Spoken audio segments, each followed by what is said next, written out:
Hi folks, this is Matt, and we're going to talk a little bit now about Bayesian equilibrium and an equilibrium concept, a solution concept for Bayesian games.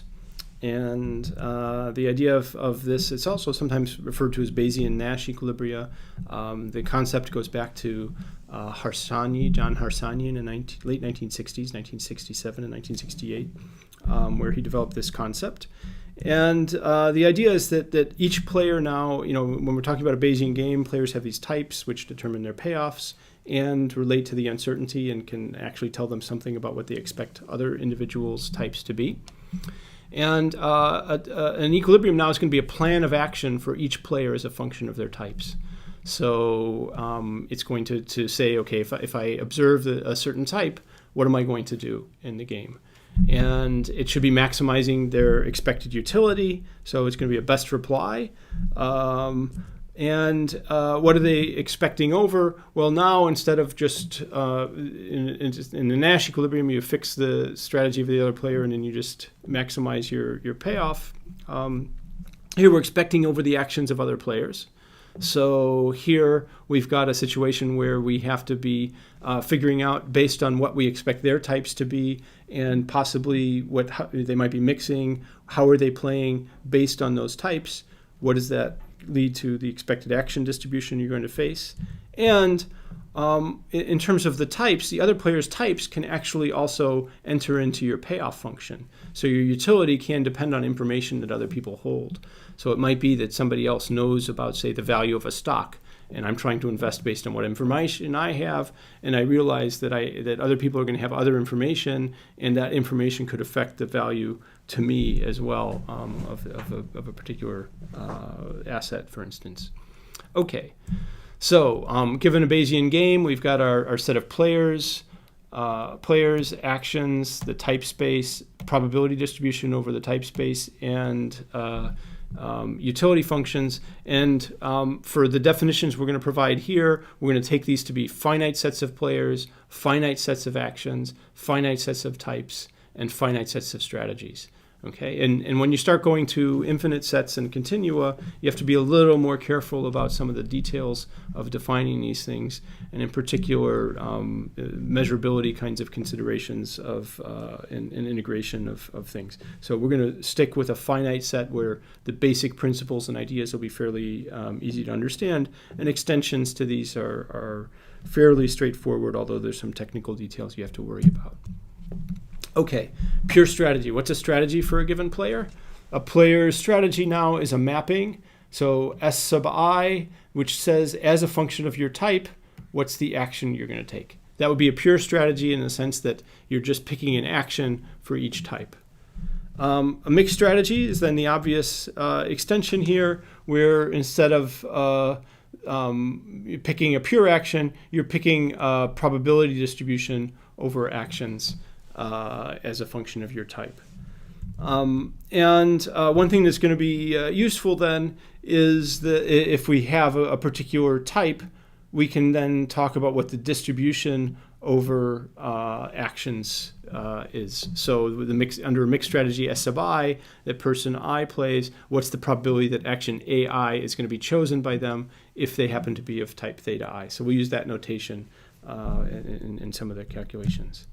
Okay, now when we start talking about Bayesian equilibrium, now we have to talk about what a person's expected utility is when they're making their choices, and there'll be different timing that we can think of. So one is ex-ante. I have to form a plan for how I'm going to behave, but I actually don't know anything about anyone's type, including my own. So we might think of this as, for instance, a company forming a long-term plan for how it might, say, bid in a series of auctions that are coming up, but it hasn't actually gone out and collected information yet, and it hasn't actually seen the values of other players and so forth. So it hasn't done any of the calculations, but it's trying to form a strategy of how it's going to behave.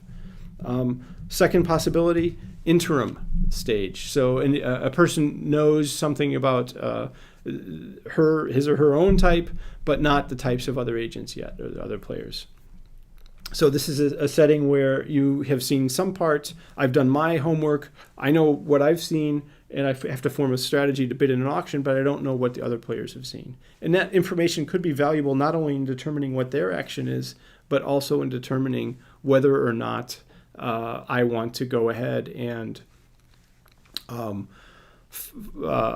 follow a certain behavior or not, based on what my payoffs might be, contingent on what information they might have.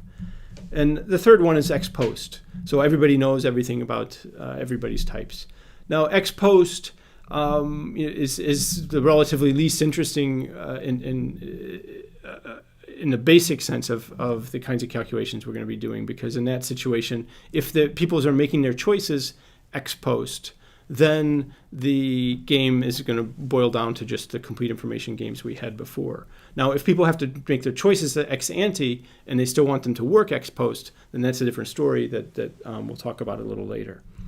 Okay, interim expected utility. So let's talk about the expected utility that a player has if they're at the interim stage. Well, we can say, what does person I expect if they're of type theta I and the strategies S are being followed? And we end up with a calculation which looks as follows. First of all, we can look at what the possible types are. So we're going to be summing, the person knows their type, then that can tell them something about what they believe the probability of other people's types will be. We're going to sum across those things. And the utilities are going to be evaluated with respect to those types. So that's one aspect of it. The second aspect is that they also have to do the calculation of what they then believe other players will be doing, or including themselves if they're mixing, in terms of which actions will be chosen as a function of the types. So they have a probability distribution over types. Then what are the strategies that are going to be played? With what probability are we going to see different actions? And then what's the utility of those actions? So we've got the payoff as a function of actions, we've got probabilities of actions, and we've got probabilities of types. Okay, and so that gives us an expected utility calculation, which then a player can use to evaluate what do they think a given strategy is going to lead to in terms of payoffs. That's the interim expected utility. If we move things back and then have to operate at an ex-ante stage, then we can very simply say, what does I think the probability is that they'll be of different types, and what do they think their expected utility be as a function of those types? That gives you an overall expected utility.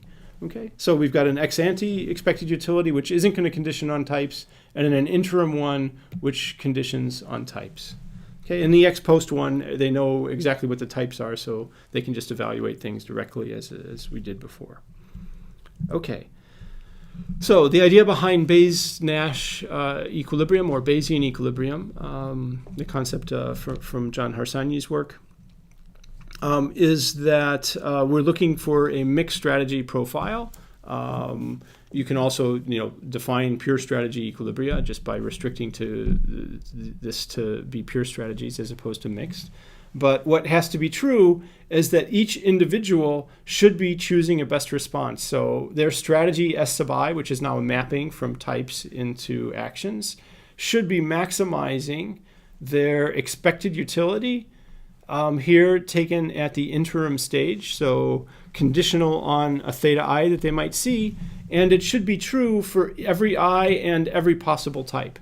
So no matter what type I am, the strategy I've chosen should be maximizing my expected utility, given what I think other people are going to do, and given the expected utility that I'm calculating based on those strategies. Okay, so this is exactly analogous to Nash equilibrium. It's just taking explicit account of the fact that individuals will see different things at different points in at the interim stage, and should be maximizing with respect to that information.